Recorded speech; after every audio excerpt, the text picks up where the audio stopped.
Praise the Lord. Hallelujah. आवाज नाही. Praise the Lord. Praise the Lord. Hallelujah. आज कुठली मीटिंग आहे? मोठ्याने कुठली मीटिंग आहे? युथ मीटिंग आहे. हालेलुया.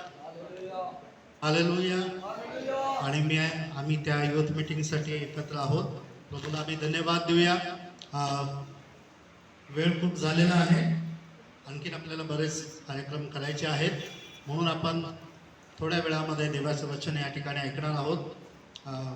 याकोबाचे पत्र याचा 5वा अध्याय आणि त्याचं 17व वचन कोणीतरी मोठ्याने वाचूया. याकोबाचे पत्र 5वा अध्यायाचं वचन 17. एलिया आपल्यासारख्या स्वभावाचा माणूस होता. त्याने पाऊस पडू नये अशी आग्रहाने प्रार्थना केली आणि 3.5 वर्ष पृथ्वीवर पाऊस पडला नाही. पहा, देवाचं वचन म्हणतो एलिया, सर्वांना सापडलं का वचन? एलिया आपल्यासारख्याच कसला? सर्वजण बोला. कसला व्यक्ती होता? आपल्यासारखाच स्वभावाचा. म्हणजे आता आमचा स्वभाव कसा आहे? कसा आहे? प्रत्येकाचा स्वभाव वेगळा आहे ना. प्रत्येकाचा स्वभाव कसा आहे? वेगळा आहे. आणि एलिया कसा होता म्हटलेला आहे? आमच्यासारख्या स्वभावाचा. आता आम्ही प्रत्येक जण विचार करूया की आमचा स्वभाव कसा आहे, तसाच एलियाचा पण स्वभाव असणार आहे. जर तुम्हाला पटकन राग येतो असा स्वभाव असेल तर एलियाला पण पटकन राग येतो. तुमचा स्वभाव कसा आहे? आणि दुसऱ्या भाषांतरामध्ये कुणाकडे पंडित रमाबाईचं बायबल आहे का? पंडित रमाबाईचं बायबल कुणाकडे आहे का? नाही आहे. ठीक आहे. पंडित रमाबाईच्या बायबलमध्ये हे शब्द आहे, एलिया आपल्यासारख्या मनोविकाराचा व्यक्ती होता म्हटलेला आहे. कसला व्यक्ती होता? मनोविकार हा शब्द करेक्ट आहे. स्वभाव नाही आहे, मनोविकार. मनोविकाराचा. मनोविकार म्हणजे काय? मनोविकार म्हणजे काय? सायकिक व्यक्ती. कसा होता? सायकिक होता ना. आपण आहोत का? आहे. हालेलुया. आपण आपला सारखाच होता म्हटलं. म्हणजे आम्ही प्रत्येकजण विचार करू, आता तुम्ही जसं आहात ना तसं समजा की तुमच्या सारखाच एलिया होता. हालेलुया. आता आपल्या सर्वांचे स्वभाव वेगळे वेगळे आहेत, आपला विकार वेगळा वेगळा आहे, पण आज आम्ही जसे आहोत एलिया पण तसाच होता. पण विशेष काय होतं पहा एलियाच्या मध्ये. वाचा प्रत्येकदा ते वचन. याकोब 5:17. एलिया आपल्यासारख्या स्वभावाचा माणूस होता. थोडं कोणतरी मोठ्याने वाचा. मोठ्याने. एलिया आपल्यासारख्या स्वभावाचा माणूस होता. एलिया आपल्यासारख्या स्वभावाचा माणूस होता. त्याने पाऊस पडू नये अशी आग्रहाची प्रार्थना केली आणि 3.5 वर्ष पृथ्वीवर काय पडला नाही? पाऊस पडला नाही. हालेलुया. म्हणजे आम्ही ज्या स्वभावाचे आहोत, आपल्यासारख्याच स्वभावाचा एलिया होता, पण त्याची जी प्रार्थना होती त्या प्रार्थनेने 3.5 वर्ष पृथ्वीवर काय पडला नाही? पाऊस नाही पडला. मग आम्ही जसे आहोत तसं ज्या स्वभावाचे आहोत, ज्या मनोविकाराचे आम्ही आहोत, का आमची प्रार्थना देव ऐकणार नाही का? जे एलिया पण आमच्यासारखाच होता, आपल्यासारख्या स्वभावाचा होता, आपल्यासारख्या मनोविकाराचा होता, त्याची प्रार्थना देवाने ऐकली आणि 3.5 वर्ष पाऊस पडलेला नाही. मग काय होतं एलियाच्या प्रार्थनेमध्ये विशेष? की त्याच्या प्रार्थनेने पाऊस नाही पडला आणि त्याच्यानंतर एलियाच्याच प्रार्थनेने परत पाऊस पडला. हालेलुया. माहित आहे ना तुम्हाला, वेळ कमी असल्यामुळं मी फास्ट जाणार आहे, कारण तुम्हाला एलियाची स्टोरी चांगली माहीत आहे, तुम्ही सर्वजण ऐकलेलं असताल. आणि म्हणून आपण पाहू की एलियाच्या प्रार्थनेमध्ये काय होतं की ज्याच्या प्रार्थनेच्या द्वारे देवाने पाऊस पण बंद केला आणि ज्याच्या प्रार्थनेच्या द्वारे पाऊस पण देवाने पाडलेला आहे. आम्ही आज तरुण आहोत आणि मग आम्हाला काय करायला पाहिजे की देवाने आमची प्रार्थना ऐकावी, देवाने आमच्या प्रत्येक प्रार्थनेचं आम्हाला उत्तर द्यायला पाहिजे. आणि म्हणून आम्ही काही गोष्टी शिकणार एलियाच्या जीवनामधून. आपण वाचूया पहिले राजेचं पुस्तक, जुन्या करारामध्ये पहिले राजेचं पुस्तक याचा 18वा अध्याय. पहिले राजे 18वा अध्याय आणि 17 वचन आपण वाचूया. एलिया पाहताच अहाब म्हणाला, इस्रायलास छळणारा तूच ना. वाचा, पुढं वाचा. तो म्हणाला, मी इस्रायलात छळले नाही, तर तू व तुझ्या वडिलांच्या घराण्याने परमेश्वराच्या आज्ञा मानावयाचे सोडून व बाल मूर्तीच्या. थांबा, एक मिनिट थांबा. कोणीतरी मोठ्याने वाचा, इथं वाचा, समोर व्यवस्थित वाचा वचन. एलियाला पाहताच अहाब म्हणाला, इस्रायलास छळणारा तो तूच ना. एलियाला पाहताच अहाब काय म्हणाला, जो इस्रायलाला छळतो तूच आहेस ना. तो म्हणाला, हा? मी इस्रायलास छळिले नाही, तर तू व तुझ्या वडिलांच्या घराण्याने परमेश्वराच्या आज्ञा मानावयाचे सोडून बाल मूर्तीच्या नादी लागून इस्रायलास छळिले आहे. पहा, तो म्हणतो की मी लोकांना छळत नाहीये, तू आणि तुझ्या घराण्याने इस्रायल लोकांनी बाल मूर्तीच्या नादी लागून तुम्हीच देवाच्या लोकांना काय केलेलं आहे, छळलेलं आहे. आणि या ठिकाणामध्ये आता जे बालदैवत होतं त्यांचं आणि त्यांचे जे भविष्यवादी होते त्यांच्यासोबत एलियाने एक आव्हान त्यांना दिलेलं आहे. काय आव्हान होतं ते आपण वाचूया. 21 वचनापासून आपण वाचणार आहोत. 21 वचन, 21 ते 24 वचन आपण वाचू. एलिया सर्व लोकांच्या सनिध येऊन म्हणाला, तुम्ही दोहो मतांमध्ये कोठवर लटपटाल. परमेश्वर हा देव असला तर त्याच्या भजनी लागा, बाल हा देव असला तर त्याच्या भजनी लागा. लोकांनी त्यास एका शब्दानेही उत्तर दिले नाही. एलिया लोकास म्हणाला, परमेश्वराच्या संदेष्टांपैकी मी एकटाच उरलो आहे. बालाचे संदेष्टे तर 450 आहेत. आम्हास 2 गोरे द्यावे, त्यांनी आपल्यासाठी वाटेल तो गोरा घ्यावा, त्याचे त्यांनी कापून तुकडे करावे आणि ते इंधनावर रचावे, पण त्यास अग्नी लावू नये. मग मीही दुसऱ्या गोऱ्याचे तसेच करून तो इंधनावर रचील व त्यास अग्नी लावणार नाही. तुम्ही आपल्या देवाचे नाम घ्या आणि मी परमेश्वराचे नाम घेतो. जो देव अग्नीच्या द्वारे उत्तर देईल तोच देव ठरावा. सर्व लोक म्हणाले, ठीक आहे. पहा, एलियाने त्यांना एक आव्हान दिलं की तुम्ही जे बाल दैवताचे भक्त आहात, संदेष्टे आहात, तुम्ही पण 2 गोरे घ्या, लाकडावर रचा आणि परमेश्वराकडे प्रार्थना करा. जो परमेश्वर अग्नीने उत्तर देईल तोच परमेश्वर खरा आहे. आणि ह्या एलियाच्या आव्हानाला त्यांनी म्हटलं की ठीक आहे, बरं आहे.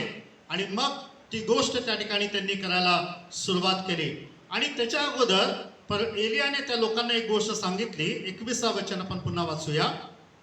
एलिया सर्व लोकांच्या सनिध येऊन म्हणाला, तुम्ही दोहो मतांमध्ये कोठवर लटपटाल. हा, पहिल्याने एलिया त्यांना म्हणाला, तुम्ही 2 मतांमध्ये कोठपर्यंत लटपटणार. पहा प्रियानो, आम्हाला निर्णय घेता यायला पाहिजे. एलियाने लोकांना काय आवाहन केलं, तुम्ही 2 मतांमध्ये कुठपर्यंत लटपटणार आहात. आपण ज्या स्टेजला आहोत किंवा ज्या तरुण वयामध्ये आहोत, प्रत्येकाच्या जीवनामध्ये निर्णय घेण्याची एक वेळ येते. प्रत्येकाच्या जीवनामध्ये निर्णयाची वेळ येते. त्यावेळेस तुम्ही काय निर्णय घेता. कधी कधी 2 विचार मनामध्ये असतात. कधी कधी हे करावं का हे करावं असं मनामध्ये विचार असतो. कधी कधी द्विधा मनस्थिती असते. जो शिकत असेल त्याच्या मनामध्ये पण प्रश्न येतात की पुढं काय शिकायचं. कामाचा विचार असेल, नक्की काम काय करायचं. व्यवसायाचा विचार असेल, नक्की मी कोणता व्यवसाय करू या विचारामध्ये अनेक दिवस तुमचे निघून जातात. जे पण आम्हाला करायचं आहे त्याचे एक निर्णय घेण्याची क्षमता आमच्यामध्ये असायला पाहिजे. हालेलुया. तरुण वयामध्ये शिक्षण आहे, नोकरी आहे, ह्या शहरातून दुसऱ्या शहरामध्ये जाण्याचा निर्णय आहे, लग्नाचा निर्णय आहे. प्रत्येक निर्णय घेण्याकरता आपल्याकडं निर्णय क्षमता असायला पाहिजे. आम्ही प्रत्येकाला विचारायचं नाही की मी काय करू. लक्षात घ्या, ते कन्फ्यूज करून टाकतील तुम्हाला. मी ह्या साईडला जाऊ का ह्या साईडला जाऊ, कॉमर्स करू का सायन्स करू. तुमच्यामध्ये ती क्षमता नाही आहे का. मी हे नोकरी करू का ते नोकरी करू, हा जॉब चांगला आहे का हा जॉब चांगला आहे, हे काम चांगलं आहे का ते काम चांगलं आहे. तुम्ही ठरवायला पाहिजे, तुम्हाला ठरवता यायला पाहिजे. हे वय असं आहे की जिथं आमच्या मनामध्ये पुष्कळ प्रश्न असतात आणि त्याच्यासाठी महत्वाचं आहे की दोन मतांमध्ये कुठपर्यंत लटपटणार. जर आज तुमच्या कुठल्याही गोष्टीबद्दल असो, हा विषय आपण बाजूला ठेवूया. तुमच्या मनामध्ये तुमच्या जीवनासंबंधाने, भविष्य संबंधाने, शिक्षणासंबंधाने, नोकरी संबंधाने, कुठल्याही विषयामध्ये तुमच्या मनामध्ये जर आज कन्फ्युजन असेल, द्विधा मनस्थिती असेल, तर आम्हाला निर्णय घेण्याची काय पाहिजे आहे, क्षमता पाहिजे. आणि या ठिकाणी एलियाने त्यांना सांगितलं, कुठपर्यंत दोन मतांमध्ये तुम्ही काय करताल, लटपटता. आम्हाला निर्णय घेता यायला पाहिजे. हालेलुया. असं आहे का आपल्यामध्ये, असं आहे का किती लोकांमध्ये असं आहे की आम्हाला कळत नाही आम्ही काय करायचं. सांगू शकता तुम्ही होय का नाही. हा सगळं समजतं तुम्हाला. मग हात वर करा ना, मी एकटाच हात वर करू का. किती लोकांना असं वाटतो का नाही, हे करू का ते करू. कन्फ्यूज होतात का नाही तुम्ही प्रत्येक गोष्टीमध्ये. हालेलुया. हा तुम्ही ठामपणे सांगू शकता का नाही हेच पाहिजे मला, हेच माझ्यासाठी आहे. सांगू शकता का नाही. कुठपर्यंत असं करणार आहे, कुठपर्यंत दोन मतांमध्ये लटपटणार. एलियाने सांगितलं आणि मग त्याने त्यांना आव्हान दिलं आणि मग त्याने सांगितलं की एक वेदी बनवा, लाकडं रचा आणि तुम्ही तुमच्या देवाची प्रार्थना करा. जो देव अग्नीने उत्तर देईल तोच खरा देव आहे. आणि मग बालाच्या भविष्यवाद्यांनी जसं एलियाने सांगितलं तसं वेदी बनवली, लाकडं रचले आणि मग ते त्यांच्या दैवताची प्रार्थना करू लागले. पुष्कळ वेळ त्यांनी सकाळपासून संध्याकाळपर्यंत, दुपारपर्यंत प्रार्थना केली, परंतु काही उत्तर दिलं गेलं नाही. आणि मग आता एलियाची वेळ आली आणि एलियाच्या वेळ आल्यानंतर एलियाने काय केलं आम्ही थोडक्यामध्ये पाहूया. एलियाने काय केलं आणि एलियाच्या प्रार्थनेचं उत्तर कसं मिळालेलं आहे. पहिले राजे 18 अध्यायाचं 30 वचनापासून आपण वाचणार आहोत. आणि जसं वाचणार आहोत तसंच आपण पुढं शिकणार आहोत. म्हणून प्रत्येक शब्द जो या ठिकाणामध्ये लिहिलेला आहे, मी ऑलरेडी, तुम्हाला वेळ लागू नये, मला माझा पण वेळ जाऊ नये म्हणून इथं मी 8 गोष्टी लिहिलेल्या आहेत, जे त्या पहिले राजे 18 अध्यायाच्या 30 ते 35 वचनामध्ये आहे. आणि ह्या 8 गोष्टी ज्या आहेत ते त्या ठिकाणी एलियाने केल्या आणि मग एलियाच्या प्रार्थनेने पाऊस पण पडलेला आहे. ठीक आहे. म्हणून आपण समजून घेऊ की काय केले एलियाने, त्या गोष्टी आपण या ठिकाणी पाहणार आहोत. वाचूया आपण 30 वचन.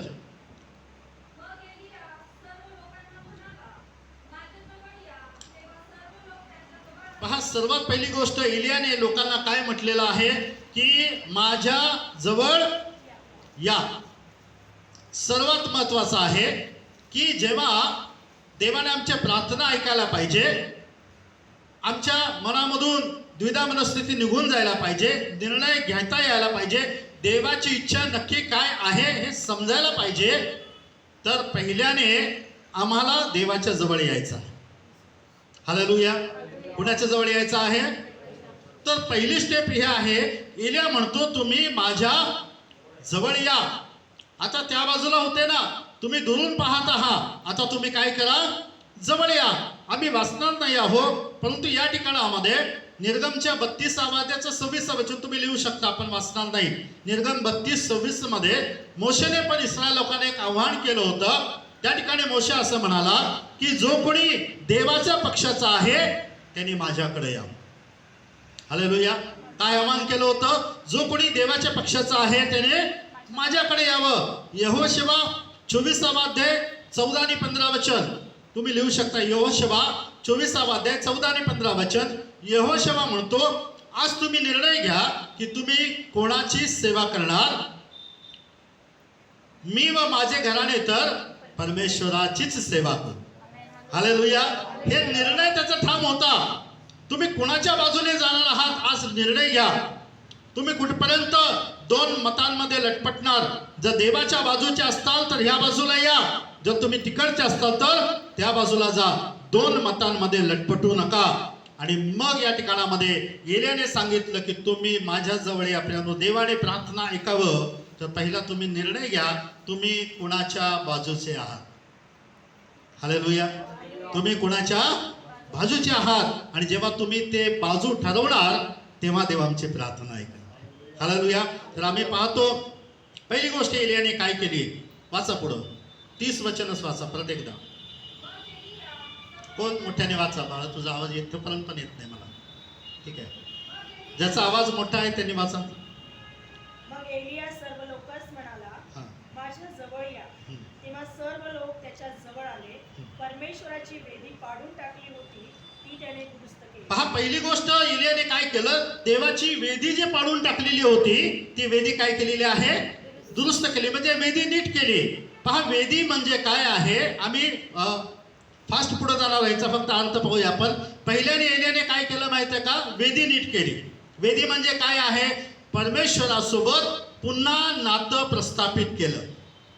हालेलुया. काय केलेलं आहे, देवासोबतचं तुटलेलं नातं. त्यांनी देवाच्या वेद्या मोडल्या होत्या, अशेरा देवीच्या वेद्या केल्या होत्या, बालदैवताच्या वेद्या केल्या होत्या. एलियाने सर्वात पहिलं काम केलेलं आहे ते म्हणजे एलियाने वेदी बांधलेली आहे, वेदी नीट केलेली आहे. तर पहिली गोष्ट आम्हाला काय करायला पाहिजे जीवनामध्ये, जर देवाने आमची प्रार्थना ऐकावी तर वेदी बांधायला पाहिजे. म्हणजे काय, देवासोबत आमचं नातं पुन्हा प्रस्थापित करायला पाहिजे. हालेलुया. दुसरी गोष्ट त्याने काय केलं, पुढे जाऊया फास्ट आपण. 31 वचन वाचा. तुझे इस्रायल असे नाव पडेल असे याकोबास परमेश्वराचे वचन प्राप्त झाले होते. त्याच्या वंश संख्येइतके 12 धोंडे एलियाने घेतले. हा, दुसरं गोष्ट 12 धोंडे एलियाने त्या ठिकाणामध्ये घेतलेले आहे. हे धोंडे आम्हाला काय दर्शवतात, मी पूर्ण एक्सप्लेन नाही करत या ठिकाणामध्ये वेळेच्या अभावामध्ये. पण त्याने 12 धोंडे काय घेतलेले आहे, ते त्याने 12 धोंडे घेऊन त्या ठिकाणामध्ये एक वेदी बनवलेली आहे. धोंडे काय दर्शवतात, तर देवाच्या वचनामध्ये म्हटलेलं आहे की आम्ही जिवंत धोंडे असे रचले जात आहोत. हालेलुया.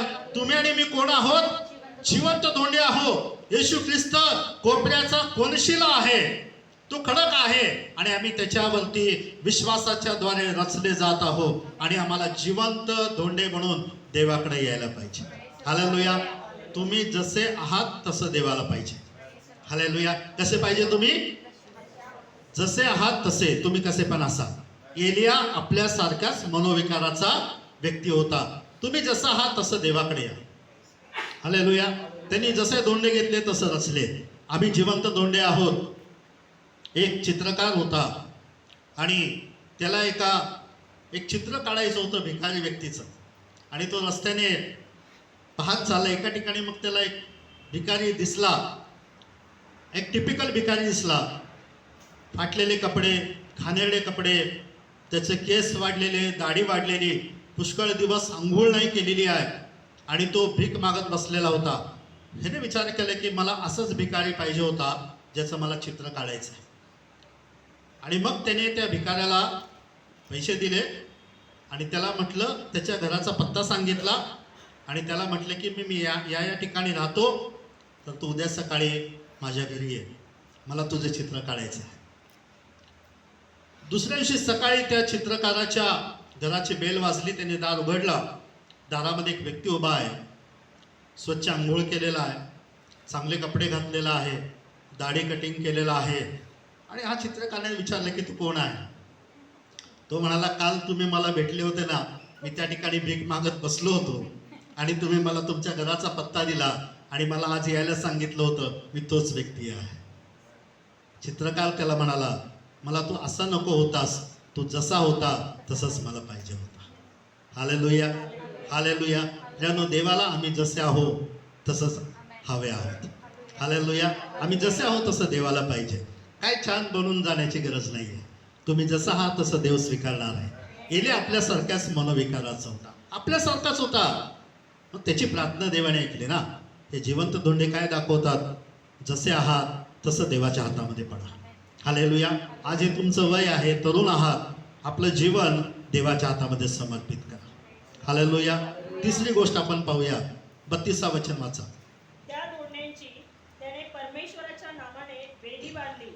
2 मापे बी राहील एवढी खळगी त्याने वेदी बस त्या ठिकाणामध्ये लिहिले की 2 माप किंवा 2 पोते. पंडित रमाबाईच्या बायबलमध्ये 2 पोते बी. 2 पोते काय दर्शवतात? बी हे काय आहे? लूक 8:11 मध्ये म्हटलेलं आहे की बी हे देवाचं वचन आहे. बी हे काय आहे? पेरणारा पेरायला निघाला आणि येशू म्हणाले की बी हे काय आहे? देवाचं वचन आहे. 2 पोते काय दर्शवतात? 2 पोते म्हणजे जुना करार आणि नवीन करार. 2 पोते काय दाखवतात? जुना करार आणि नवीन करार. बी काय दाखवतो? बी हे देवाचं वचन आहे. आणि त्या ठिकाणी त्यांनी काय केलेलं आहे? ते बी मावेल एवढं खळगी केलेलं आहे. खळगी म्हणजे काय? खड्डा केला. आणि खळगी काय दाखवतो? खळगी पश्चाताप दाखवते.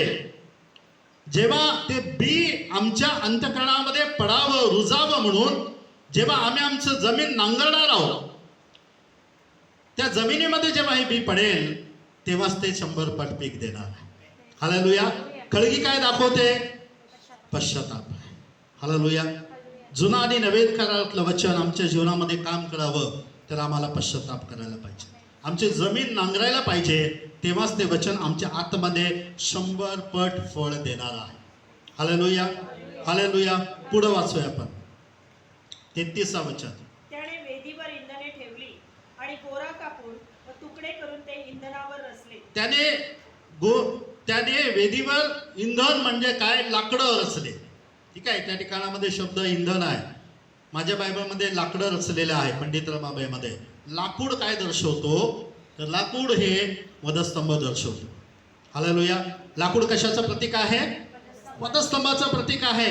वधस्तंभाशिवाय आमच्या पापांची क्षमा होऊ शकते. हालेलुया.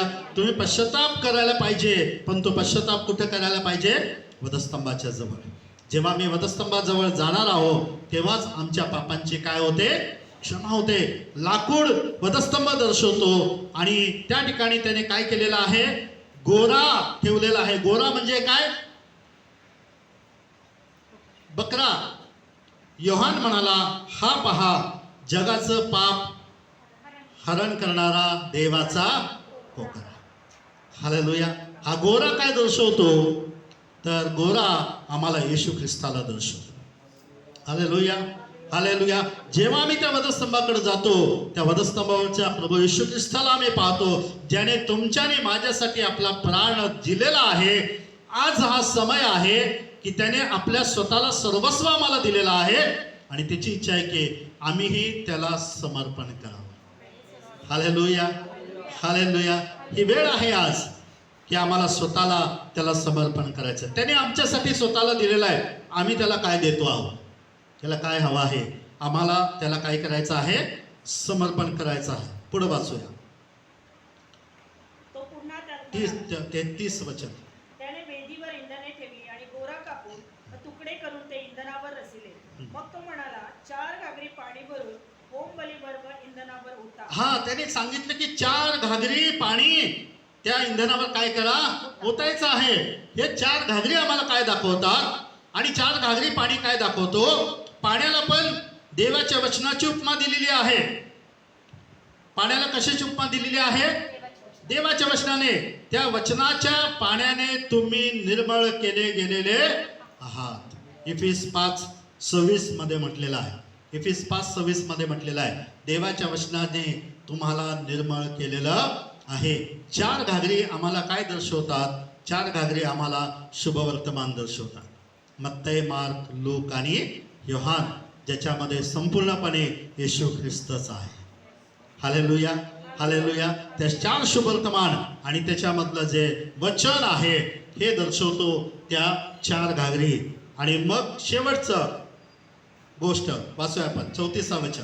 तो पुन्हा म्हणाला, दुसऱ्यांदा तसेच करा. तेव्हा लोकांनी दुसऱ्यांदा तसेच केले. तो म्हणाला, तिसऱ्यांदा तसेच करा.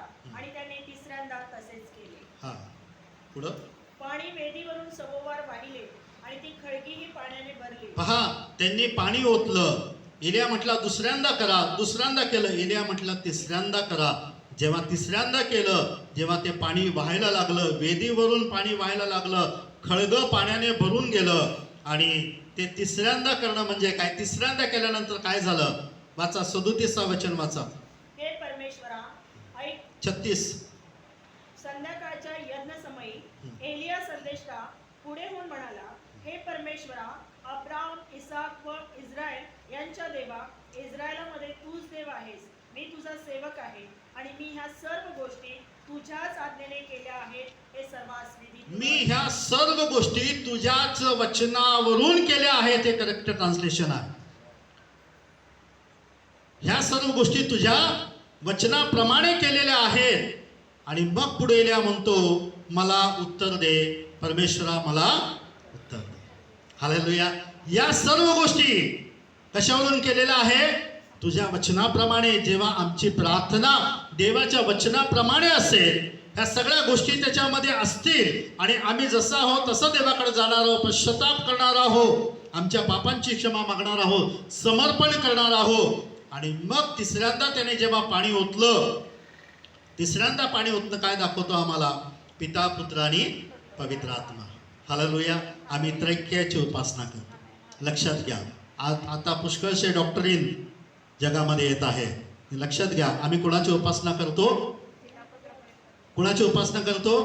पिता, पुत्र आणि पवित्र आत्मा. हे त्रैक्याची उपासना. म्हणून 3दा पाणी ओतायला लावलं आणि मग ते पाणी सर्व वेदीवरून खळगं भरून गेलं. एलिया म्हणाला, परमेश्वरा, मला उत्तर दे. आणि मग काय झालं? 38 वचन. तेव्हा परमेश्वरापासून अग्नी उतरला आणि त्याने होमबली, इंधने, धोंडे आणि माती ही भस्म करून टाकली आणि त्या खळगीतले पाणी चाटले. पहा, आता देवाचा अग्नीवरून पडला आणि त्याने सगळं इंधन, माती आणि खळगीतलं पाणी पण काय केलं? चाटून टाकलं. पहा, आग लावण्यासाठी पाणी टाकलं तर चालतो का? काय टाकावं लागतो? एलियाने पाणी ओतायला लावलं आणि मग देवाचा अग्नी पडलेला आहे. हालेलुया. पाणी देवाचं वचन पण दर्शवतो आणि पवित्र आत्मा पण दर्शवतो. जेव्हा त्याच्याने भरलेला असणार आहो ना, तरच देवाची आग लागणार आहे. हालेलुया. जेव्हा आम्ही वचनाने भरलेला राहणार आहोत, तेव्हाच देवाचं अग्नी उतरून येणार आहे. हालेलुया. जेव्हा आम्ही आराधना करतो ना, त्या आराधनेमध्ये ते देवाचं अग्नी उतरून यायला पाहिजे. हालेलुया. आणि म्हणून जे आराधना करतात, जे वर्शिप घेतात, जे चांगले आराधक आहे, त्यांच्यासाठी महत्त्वाचं आहे की तुम्हाला वचन अधिक माहीत असणं गरजेचं आहे. हालेलुया. जे वचन जास्त माहीत आहे आणि जे जास्त वचन वाचतात, तेच योग्य आराधना घेऊ शकतात. हालेलुया. हालेलुया. कारण फार कन्फ्युजन होतं आराधना घेणाऱ्यांनी सावधान राहा. एका मोठ्या मंडळीमध्ये, खूप मोठ्या मंडळीमधला क्वायर ग्रुपचा लीडर आराधना घेत होता. चांगलं गाता येतो, चांगलं वाजवता येतो म्हणून आराधना नाही. देवाचं वचन आम्हाला किती माहीत आहे, तेव्हाच आम्ही खरी आराधना करू शकतो. हालेलुया. आणि तो क्वायरचा लीडर म्हणाला की पौल आणि सिला पती पत्नी किती छान आराधना घेत होते.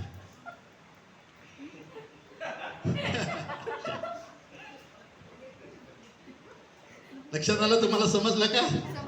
हा, ठीक आहे. म्हणून सावध राहा की जेव्हा आराधना घेता आपल्याला वचन माहीत असायला पाहिजे.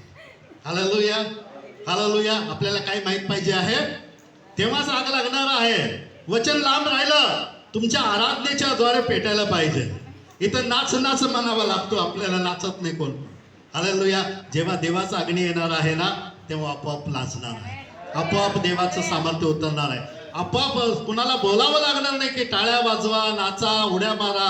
आपोआप होणार आहे गोष्टी जेव्हा देवाचं सामर्थ्य येणार आहे. हालेलुया. हालेलुया. हे कधी येणार आहे? जेव्हा त्याच्या वचनाप्रमाणे आम्ही हे गोष्टी करणार आहोत, जेव्हा आम्ही नातं पुन्हा प्रस्थापित करणार आहोत, जेव्हा आम्ही देवाचं वचन आमच्या आतमध्ये घेणार आहोत, जेव्हा आम्ही जसं आहोत तसं देवाला म्हणत, प्रभू मी जसं आहे तसं मी आलेलो आहे, माझा स्वीकार कर. जेव्हा आम्ही त्याच्या वचनाला आमच्या आतमध्ये घेणार आहोत, आम्ही त्याची योग्य आराधना करणार आहोत, आम्ही समर्पण करणार आहोत, ते आमची प्रार्थना आहे. हालेलुया. एलियास केवळ नाही, सगळे लोक म्हणाले. वाचलं का आपण ते वचन? 39 वचन वाचा, आपण थांबूया. हे पाहून सर्व लोक पालथे पडून म्हणाले, हे पाहून सर्व लोक पालथे पडून म्हणाले, परमेश्वर हाच देव, परमेश्वर हाच देव, परमेश्वर हाच देव. परमेश्वर हाच देव. Hallelujah, hallelujah. ते म्हणाले सगळेजण की परमेश्वर हाच देव आहे ज्याने आम्हाला अग्नीने उत्तर दिलेलं आहे. Hallelujah, hallelujah. लोकांनी देवाला ओळखायला पाहिजे, तर आम्ही काय करायला पाहिजे? देवाच्या वचनाप्रमाणे जेव्हा आम्ही उभे राहणार आहोत, समर्पण करणार आहोत, आराधना करणार आहोत, वचनाप्रमाणे आम्ही प्रार्थना करणार आहोत, नक्कीच जग म्हणेल हाच देव आहे. Hallelujah, hallelujah. आम्हाला देवासाठी वेगळं व्हायचं आहे. एलियाचं पहिलं आव्हान होतं, तुम्ही माझ्याकडे या, तुम्ही समर्पण करा. तुम्ही कोणत्या पक्षाच्या, तुम्ही आज ठरवा, तुम्हाला कुणाची सेवा करायची आज ठरवा. मी आणि माझं घराणं तर परमेश्वराची सेवा करा. हालेलुया. आज आम्ही निर्णय घेऊ शकतो का? मी देवाच्याच बाजूचा आहे, मी देवाच्या बाजूनेच उभा राहणार आहे. किती लोक निर्णय घेऊ शकतात? कुठली परिस्थिती येऊ, कुठले संकट, कुठले समस्या, कुठली अडचण येऊ, कुठले प्रश्न येऊ, मी देवाला कधी सोडणार नाही. हालेलुया. किती लोक आज निर्णय घेऊ शकतात? किती लोक समर्पण करायला तयार आहे? हे आपल्या जागेवर उभ्या उभ्या आपण आम्ही समर्पण करू. जसं एलिया म्हणाला, तुम्ही माझ्याजवळ या. प्रियानो, आज देवाजवळ आपण जाऊ. यहोशुआ म्हणाला की तुम्ही ठरवा कोणाची सेवा करणार, मी आणि माझं घराणं परमेश्वराची सेवा करू. मोशे म्हणाला, जो कोणी देवाच्या पक्षाचा आहे त्याने माझ्या बाजूला या. आज तुम्ही ठरवा की तुम्हाला देवाची सेवा करायची आहे, हा जगाची सेवा पाहिजे. देव पाहिजे का जग पाहिजे? आज ठरवा. आज निर्णय घेण्याची वेळ आहे. आपण प्रार्थना करणार. आपले डोळे बंद करूया. 2 मिनिटं तुमच्याकडे फक्त देणार आहे. प्रत्येक जण आपलं मुख उघडून देवाला समर्पण करा. कोणी तुमच्यासाठी प्रार्थना नाही करणार, तुम्ही प्रार्थना करा आणि देवाला म्हणा, प्रभू माझं जीवन आज मी तुला समर्पित करत आहे. मी निर्णय घेत आहे की मी तुझ्या बाजूचाच आहे, मी तुझ्या बाजूलाच उभा राहणार, मी देवाच्याच पक्षाचा आहे. जेव्हा देवाच्या वचनाप्रमाणे मी हे करणार आहे, देवाचं सामर्थ्य उतरू नये, देवाचा अग्नी येईल, लोक जाणतील की हाच परमेश्वर आहे. प्रत्येक जण प्रार्थना करूया. आपण प्रार्थना करा, समर्पणाची प्रार्थना करा. म्हणा देवाला, काही परिस्थिती येऊ प्रभू, मी तुला सोडून कधीच जाणार नाही, मी तुझ्याच पक्षाचा आहे, तुझ्याच बाजूला मी उभा राहील, मी समर्पण करत आहे, माझं जीवन तुला देत आहे. Hallelujah, hallelujah, hallelujah. मैं केवल तुझसे प्रेम करूं, मैं केवल तुझसे प्रेम करूं, मैं केवल तुझसे प्रेम करूं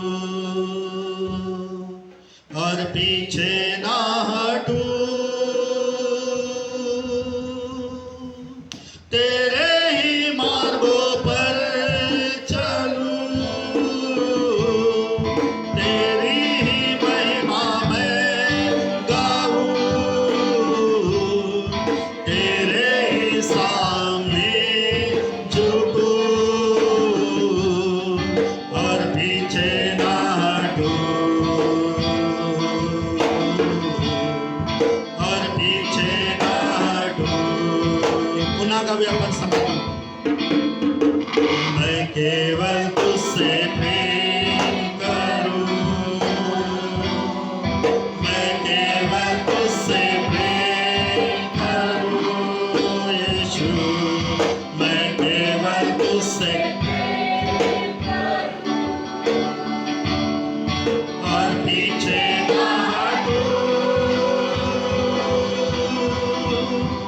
तेरे ही मार्गों पर चलूं,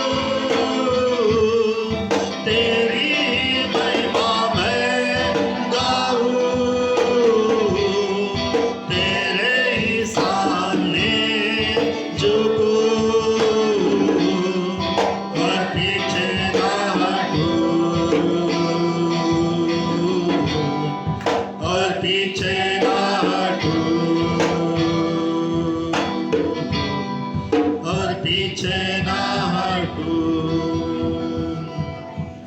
हालेलुया. Thank you Jesus. प्रार्थना करूया. एक व्यक्ती प्रार्थना करेल ज्यांना प्रभूचा आत्मा प्रेरणा देईल. आज मला समर्पण करायचं आहे. आज मला वेगळं व्हायचं आहे. आज मी माझं जीवन प्रभूला समर्पित करत आहे. आपल्या स्वतः करता या ठिकाणी उपस्थित सर्व तरुणांकरता प्रार्थना करणार आहे. तुम्हाला प्रार्थनेची संधी आहे. ज्याला वाटेल की आज मला प्रार्थना करायची आहे तुम्ही प्रार्थना करू शकता. मोठ्या आवाजात